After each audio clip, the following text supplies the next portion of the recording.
right. Every step I take feels like I'm about to fall.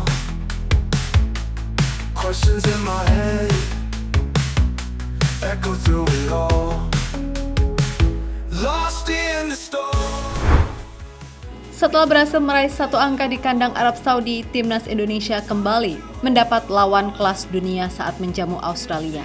Tentu saja, melawan dua wakil Asia di Piala Dunia menjadikan Indonesia benar-benar harus berjuang ekstra keras di dua laga awal round 3 ini. Dan kekalahan atas Bahrain di laga perdana membuat Graham Arnold benar-benar menurunkan skuad terbaik yang ada untuk meraih 3 poin. Sebab kalau sampai gagal menang, maka nasibnya sebagai pelatih Australia kian di ujung tanduk. Nah, memang harus diakui, keberadaan Maarten Vos di bawah Mistar beneran bagaikan dewa penyelamat. Ditambah solidnya lini belakang Garuda, membuat Australia beneran frustasi sepanjang 90 menit plus-plus. Bahkan kalau kualitas lini depan kita punya goal getter yang mumpuni, bukan tak mungkin Indonesia yang bisa mencuri gol. Sesuatu yang pada akhirnya mendapatkan perhatian dari para legenda sepak bola, di mana sosok seperti Park Ji-sung hingga Tim Cahill benar-benar menilai level Indonesia kini sudah meningkat drastis. Dan bukan hal yang mustahil, di pertandingan berikutnya tim Garuda benar-benar akan jadi potensi ancaman yang lebih serius.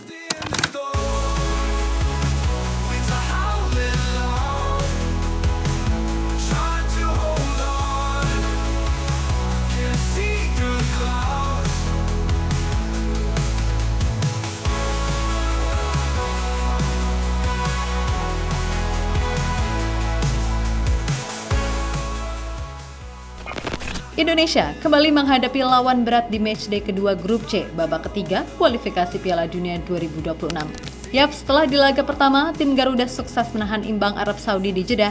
Kali ini, tim langganan Piala Dunia lainnya Australia beneran dibuat frustasi oleh para punggawa Garuda. Graham Arnold yang sedang dalam rumor pemecatan menurunkan skuad terbaik yang ia miliki demi mengincar 3 poin. Sedangkan Coach Shin secara tak terduga menyimpan Tom Haye di bangku cadangan. Tentu saja, ini adalah bagian dari taktik Coach Shin karena ia tahu bagaimanapun, secara pengalaman dan reputasi Australia tetaplah salah satu tim elit di Asia.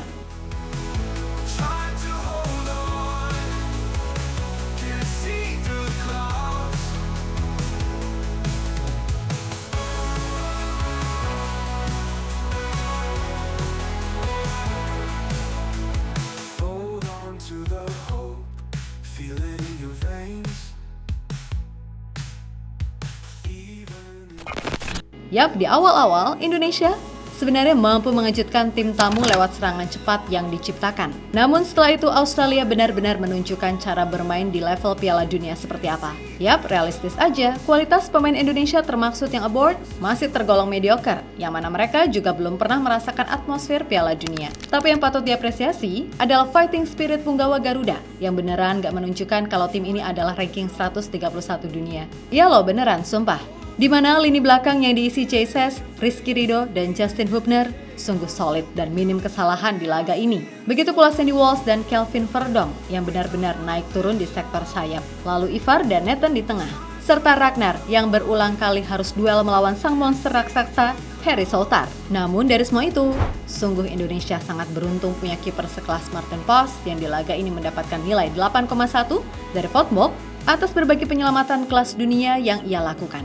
Maka dari itu, kalau masih ada yang berpikir, tega nggak cadangin Hernando demi Maarten Vos? Ya, jawabannya udah terbukti di atas lapangan.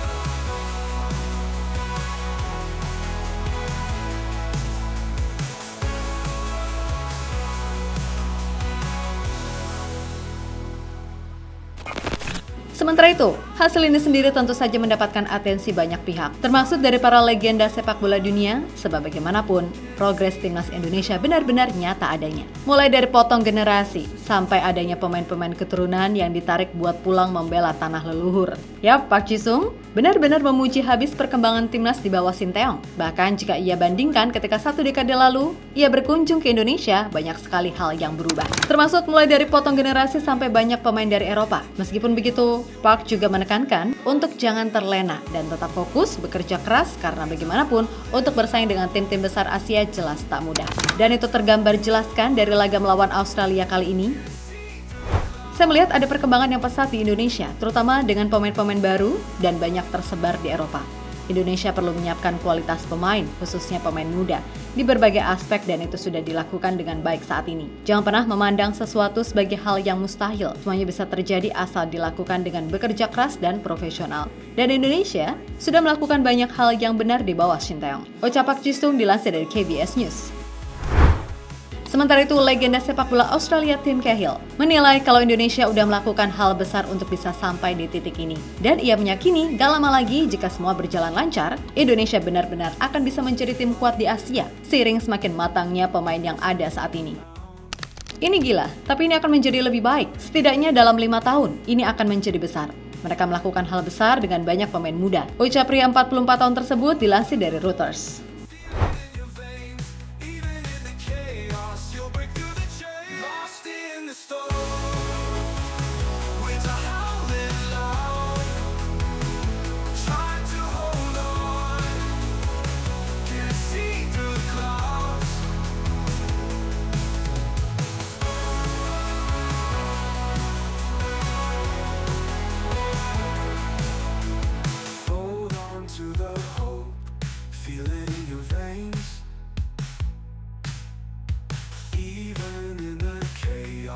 Break through the chase, lost in the storm.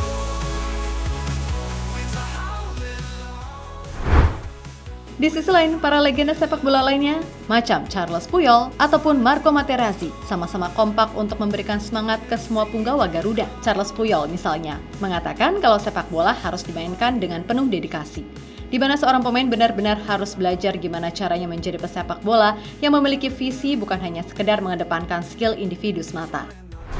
Sepak bola adalah kehidupan itu sendiri yang harus dimainkan dengan penuh dedikasi. Bermain sepak bola bukan hanya untuk gamenya aja, tapi bermain sepak bola untuk kehidupan, untuk semuanya.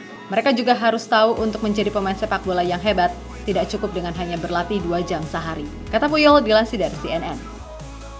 Berikutnya ada Marco Materazzi, di mana mantan bek timnas Italia tersebut mengatakan kalau para pemain Indonesia harus bangga dengan tim ini. Sebab bagaimanapun, untuk menuju level tertinggi, pasti harus mengalami fase yang sulit.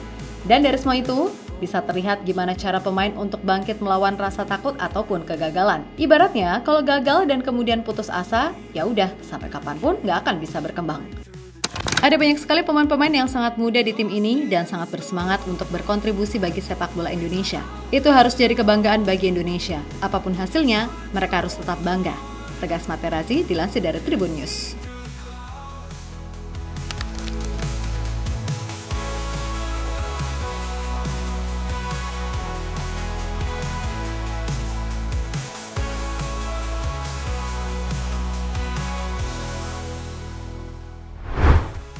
Yap, terlepas dari apapun, intinya 2 poin dari 2 pertandingan melawan Arab dan Australia harus kita syukuri.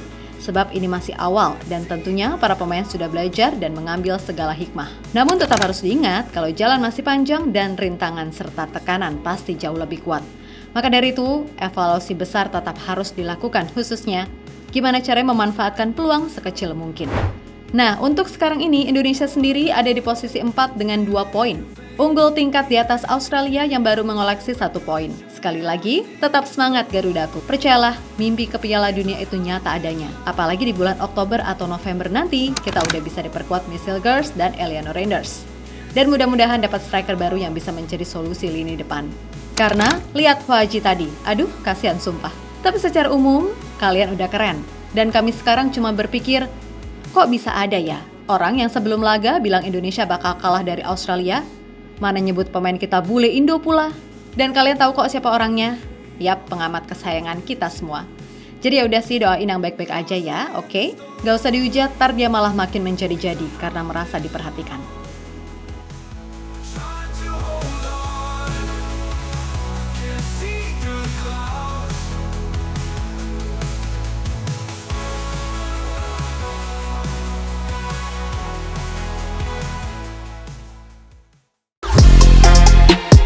Halo, izin iklan sebentar ya guys. Jadikan ruangmu bernuansa Timnas. Temukan beragam poster dinding, sepak bola dan Timnas dengan desain menawan, kualitas premium dan harga yang tidak akan menguras kantong. Segera klik link Shopee di deskripsi video ini dan dukung Timnas dengan sepenuh hati. Mulai dari dinding rumahmu.